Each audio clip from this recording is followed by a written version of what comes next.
Өнөөдрийнхөө бичлэгээр би та нарт компьютерийн эд ангийг танилцуулахар шийдлээ. Яг жилийн өмнө иймэрхүү бичлэг хийж исэн боловч тэр бичлэгэн дээр гарч исэн бүх юмнууд ихэнх нь баг өөрчлөгдсөн байгаа болохоор шинэ бичлэг бэлдээ төргий гэж бодлоо. Тэгэд бичлэгээ хийхээс өмнө эхлээд ямар ч гэсэн 0-доо ороод баагаад усанд ороод нүрээ угаагаад юм мэдээ тий. Тэгэд тэр тэгжээ хооронд та нар яг бас надтай хамт байвал байхгүй юу?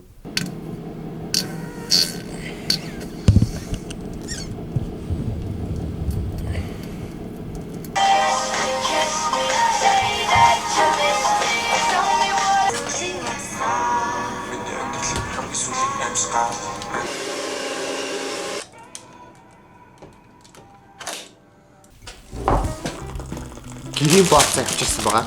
Гэрийн борцог манай хамт нэгч авчирсан байгаа. Тэгээд тэрний идэж чинь. Тэгээд өнөөдрийн бичлэгийн талаар хийхээс өмнө ярилцвал юу болох вэ гэхээр ямар ч хэсэн компьютерийн эд ангиудыг танилцуулна. Тэгээд дээрэс нь энэ зөвхөн компьютер сонирхдаг хүмүүст хамааралгүй бичлэг гэж ойлгож болохгүй. Энэ бичлэг дээр ер нь бүхэнд ойлгохоор ярьж болохоор яг жоохон мэдгүй хүмүүс нь бол мэдлэгээ зузаацгаад авчиж болно. Харин мэддэг хүмүүс нь бол зүгээр хэрэгт дурлаад үзчихэж болно. Тэгээ бүр огт сонирхохыг хүсэхгүй хүмүүс байвал яг энэ бичлэгний энэ хэсгийг ингээ борцог идэж байгаа хэсгийг ингээ үзэж болно. Өнгөрсөн жилийн бичлэг танаас санахгүй бол яг өнгөрсөн жилийн бичлэгийг би энэ бичлэгний description хэсэг дээр тавьчих. Тэгээд яг өөрчлөлт ялгааг нь харуул харна. Ямар ч байсан хамгийн том ядгаа нь юу гэхээр кабель менежмент буюу нэг процессын доторх утасны хэсгүүдийг бол амар янзлсан ба. Тэр нь бол хүн харахад бол өмнөх бичлэг дээр бол амар байсан юм билээ. Бэлтгэл ажил дуусаад та бүхэн компьютерийн эд ангиудыг танилцуулахад бэлэн боллоо. Миний царай энүүд хамгийн сүүлийн удаа гарч иж магадгүй. Тийм болохоор дараагийн бичлэг дээр иргэн уулзтлаа түр баяртай. Гэхдээ миний царай л тэгж хэлж байгаа шүү гэж. За одоо ингээд компьютерийн танилцуулга руу орцгоё баяртай.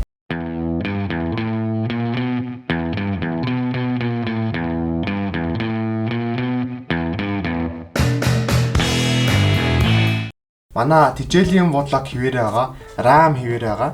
Хоёр RAM маань цэнхэр өнгөтэй харагдаж байна. Тэгээд бос motherboard нь их автан нас хിവэрэ байгаа. Тэгээд бусд нь баг тэгээд hard нь нас хിвэрэ байгаа. Тэгээд тэгсэн чинь баг бусд нь баг бүгд тэгээд дуусчдаг гэсэн тий. Бусд нь өөрчлөгдсөн гэсэн чинь. За өөрчлөгдсөн зүйлүүд нь гэвэл graphic card байна. Энэ хамгийн том харагдаж байгаа. Энэ бол graphic card 6 GB RAM-тай хувилбар байгаа 1060. Тэгээд Asus-ийн ROG Strix юу лээ нэг тийм 2 сенстэй загвар наха. Тэгээд CPU манаас өөрчлөгдсөн байгаа. Юу өөрчлөгдсөн бэ гэхээр өмнөх бичлэг дээр i5 байсан баха. Тэгвэл одоо бол i7 болоод i7-гийн 4770 гэдэг хувилбарын CPU ашиглаж байна. Энэ хоёр сенс нь болохоор ингээд гадагшаага үлээдэг байгаа. Одоо энд байгаа сенс нь бол ийшээ ингээд үлээн дүүхгээ үлээн. Тэгээ энэ дээр нь байгаа сенс бас адилхан ингээд дээшээ дүүхгээ үлээн. Тэгээ энэ нь ямар учиртай вэ гэхээр энэ дотор ингээд график карт ч өөр амар халан штэ. Ингээд халуун агаар үүсгэн. Тэр үүсгэж байгаа халуун агарын энэчнээс нь ингээд сорж жоохон баг зэрэг сорж аваад дүүхгээ гадагшаага гаргах байхгүй. Дүүхгээ яндан шиг машины яндан шиг. Тэгэхээр ингээд доторх халуун агарын гаргаад тахаар арай гайгүй байна гэсэн үг. За харин уртлын хоёр сенс нь ямар үүрэгтэй вэ гэхээр энэ хоёр сенс нь болохоор дотгошоо хүлээж байгаа. Хүйтэн агаар бий болгоод дотгошоо ингээ гаргана. Ингээ дотгошоо ингээ оруулна. Гаргана биш оруулна. Ингээ гэл оруулаад дөнгөж энэ ингээд график карт чи ингээ баярлж шүү дээ. Ашгуудыг хүйтэн агаар гэл. Энэ нөгөө дотроо бас өөр сенстэй. Тэр нь гэхдээ бас нэх хүчрэхгүй байгаа ганцаараа. Тэгэл ингээл хүйтэн агаар гэл. Дөнгөж энэ график карт чи дотроос ингээ халуун агаар гаргаад бүлээн агаар үүсэнгүүт энэ хоёр сенс нэгээ гадагшаага дүүх гэж гаргах үүрэгтэй. Одоо болохоор компьютерийн доторх хэрэгслүүд биш гаднах хэрэгслүүдийг сонирхцгаая.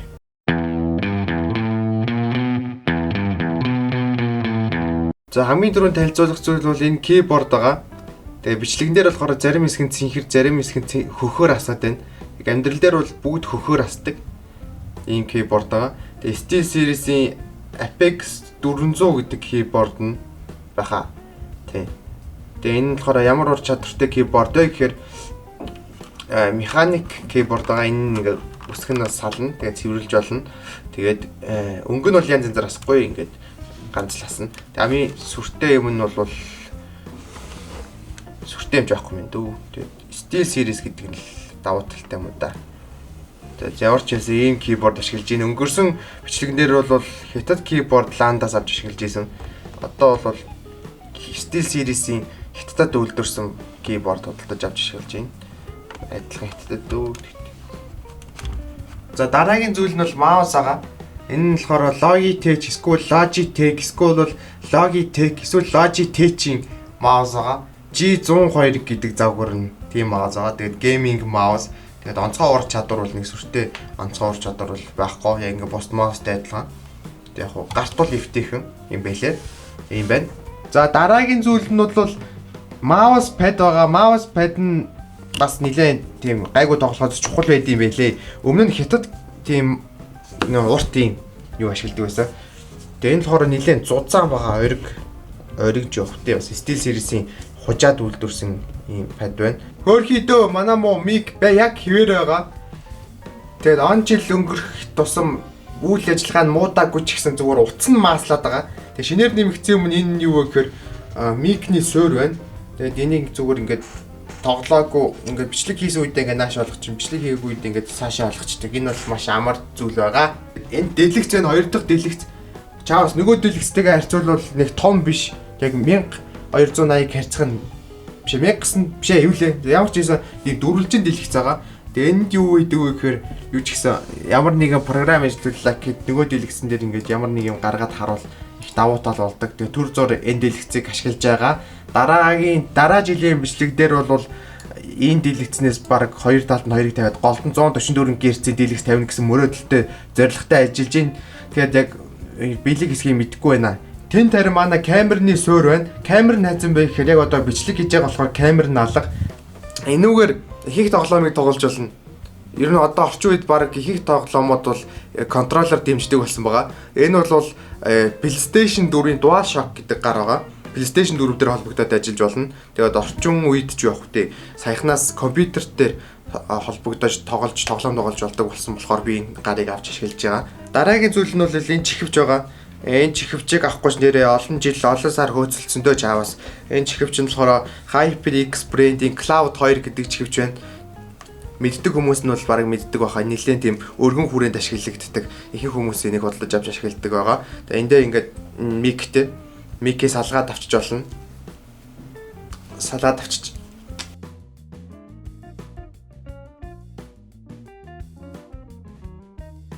За дараа нь танилцуулах зүйл гэвэл энэ далавч байна. Энэ нь яг яадаг вэ гэхээр өндгөж шоколаднаас очсон. Тэгээ яадгийн ч гэсэн би ч их ойлгохгүй. Дараа жил энэ бичлэгийг хийж байхдаа бол микээ сайжруулсан. Тэгээ дэлгэцнүүдээ олон болгоод гоё чанартай дэлгэцнүүдтэй болгоцсон.